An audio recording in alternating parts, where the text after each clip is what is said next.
And it's an Australian film with an impressive cast, but there's something else that sets The Mule apart. The movie is being released not just in cinemas but also online as a way of reaching a bigger audience and dealing with the whole torrenting issue straight up. Angus Sampson plays a drug mule hiding narcotics in his stomach, who's detained by police officer Hugo Weaving.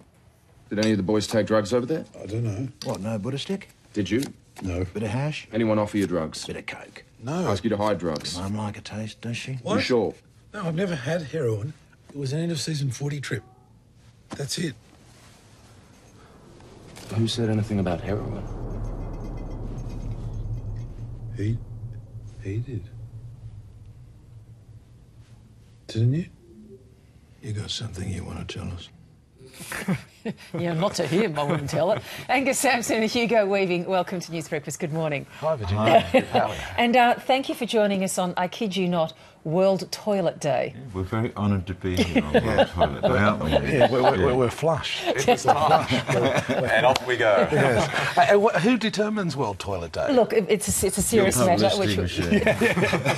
That was well timed for your appearance on the show. That's right, the UN, yes. and it's about access to sanitation. So I guess in order to show solidarity, half the profits you're going to have to donate to the UN in order to get access to sanitation for the world disadvantaged. Sound okay? Yeah, Absolutely. Yeah, that's at least we agree to that. $4.90. Yes. Yeah, great. And speaking of that, we'll talk about the movie in a second. Talk us through your decision to release digitally first as opposed to cinemas. Yeah, well, the thing, I guess, for us, we're releasing the film simultaneously. We partnered up with iTunes and other digital platforms to release The Mule in America, Australia, New Zealand, Canada this Friday. The thinking for us was rather than have people have to go to a cinema where they have to organise babysitters or public transport or at a time generally that it's not probably convenient for them, they'll be able to see it this morning or read about it on the weekend and access it straight away. You know, we figure there's more people with the internet than live closer to a cinema. But there'll be people who won't pay for it, of course. You're worried about that. Speaking of profits from the film?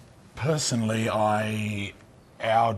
well, I want to say job, I guess, but we want people to want to see the film, and however they access it, you know. Hugo, what's your view of this? Because I know that a lot of the movies that you've really starred in, I mean, they are some of the most stolen bits of online content you can imagine. Everyone goes and steals stuff like The Matrix and the Lord of the Rings and the like. What's your view of how to actually deal with this now and realistically as an actor? Piracy? Yeah. I've absolutely no idea.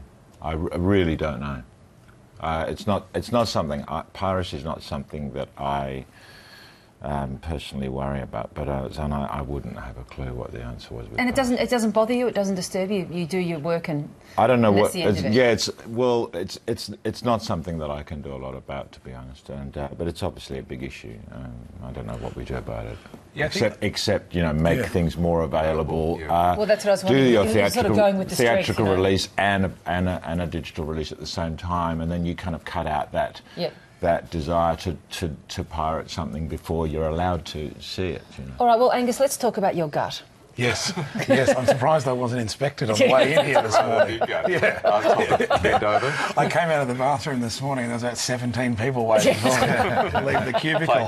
What a setup! What a conceit for a story! Isn't it incredible? Yeah, it is. It is really incredible. I want to know about your first response to the idea of this. That the whole pretext is when is this guy going to go to the toilet? Yeah. That's it. It was perfect inbuilt tension for a film, really. Because you're just waiting on this guy.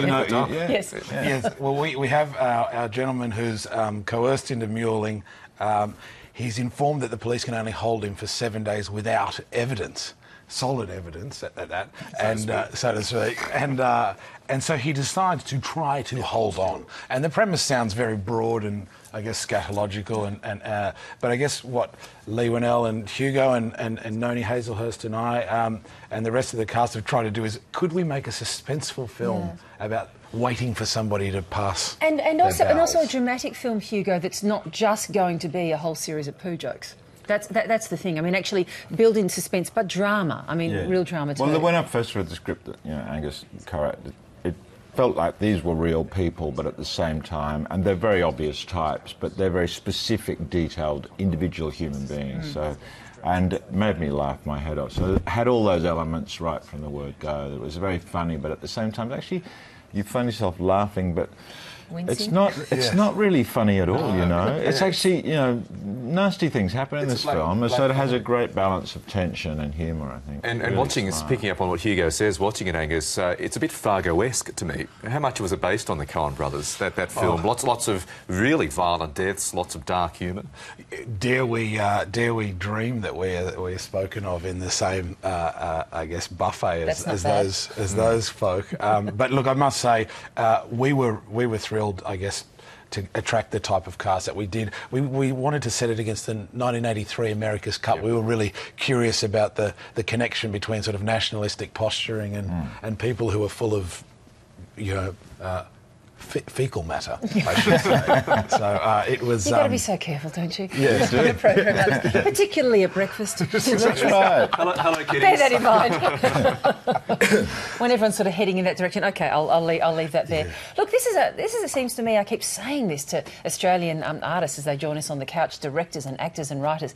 This seems like a nice time to be working in the Australian movie industry. Really interesting writing, good directing, in smaller, larger, middle-sized projects. What do you think has brought it all about, Hugo? Why are we at this nice point of critical mass and energy? I think actually around the world, but an extraordinary visual culture has emerged, and I was thinking, well, you know, you compare films being made today, and most of them you can't get a chance to see. You think, well, I've got to watch this series and that film, and I want to catch up with that, and so many different ways of watching things, and the quality and the quantity has risen enormously. So actually, that's probably the battle, is to compete with all the other fantastic things that are around. Well, it's true, and all those platforms, as you say, on which you can watch it. How long did it take you to write it, Angus? I think it was like 6 weeks all up.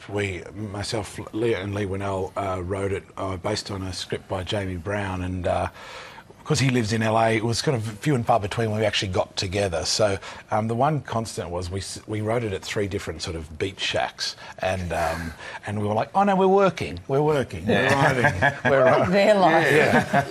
Sitting on stools around the kitchen table. Yeah, it was like, oh look, Whale Surfing Beach, more what a tough place to work. No, it was great. I mean, anything. We've been very thankful to have the support of Screen Australia and Film Victoria. They have been great supporters of this project, and they were also encouraging of us to not release it theatrically if we thought that was, you know, dare I say, a pioneering move for a production in Australia. Now, Angelina Jolie's just in the country and she was praising Australian crews, their sort of, you know, can-do, no-nonsense attitude. Is that your experience too, working with Aussies and I guess also New Zealanders as well, Hugo? Well, yeah, absolutely. There tend to be smaller crews. I don't mean smaller people, I mean, you know, smaller in numbers. Well, some of the cast members are. They're very, very small crews. You have to be careful not to step on. Ones, yes. So and that tends to mean there's an intimacy, and people will do more than just their job. They'll, you know, the demarcation zones aren't as strict. So you don't have the Teamsters there sort of overriding. No, this shoot was an enormous amount of fun, you know. Yeah, and he had a great cast. Melanie Hazelhurst, Jeff Morrell, John Noble. Amazing cast. And curiously, that was, I guess, we sort of gave them the script and got out of their way, and that's the beautiful thing when you get to work with people who are smarter than you and have better taste than you. You so modest. You can well look. You know, we're not buying it. Don't worry. But it's true. You almost get out of the way, and that's the great thing about actors. Nobody cares more about the character than the actors, and knows more. And they're like, my character would never do that. You know, and you're like, right, what? Okay. So yeah, we've got these wonderful sort of, I guess, triumvirate of groups. We've got the police officers, you and Leslie and Hugo Weaving. Yeah. We have the criminals, headed by John Noble and Lee Winnell, and then the family, Noni and Jeff. And this doofus. And this doofus. Hapless dude. He's more of a... You play doofus really well, I guess. I will stop you there, and he's more of a dolt. I'm sorry. He's more of a dolt. We have to get the terminology correct. Hugo, what's in the offing for you? You've got some big releases, I imagine, coming up, and also at the stage. Are you returning to that sometime soon? I'm working on a film with Joss Morehouse, who directed the wonderful Proof many years ago, and working with her again after 30 years or something. Yeah, that's a long time. So that's great. Doing The Dressmaker with Kate Winslet and Judi Davis, and an absolutely fantastic cast out in the Yu Yangs. And the next project's another play with the Sydney Theatre Company, another Samuel Beckett. So, yeah. You keep going back to Shakespeare, don't you? Shakespeare, Beckett, Macbeth Chekhov, earlier this year. Yep. Perfect. Yeah, and of course Sampson. Oh, well, don't they sit nicely together? Thanks, Sharon Sampson. Sounds Sampson and Shakespeare. Present. sounds like a pub in Newtown.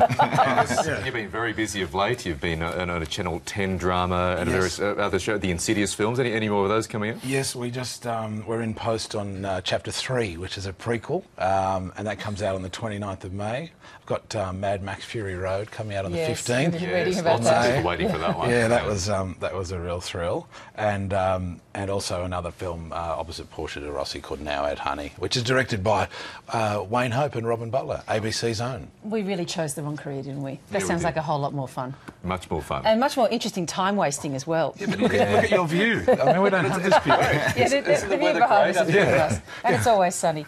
Hey, Hugo, Angus, really nice to see you. Good luck. Hope the film goes well.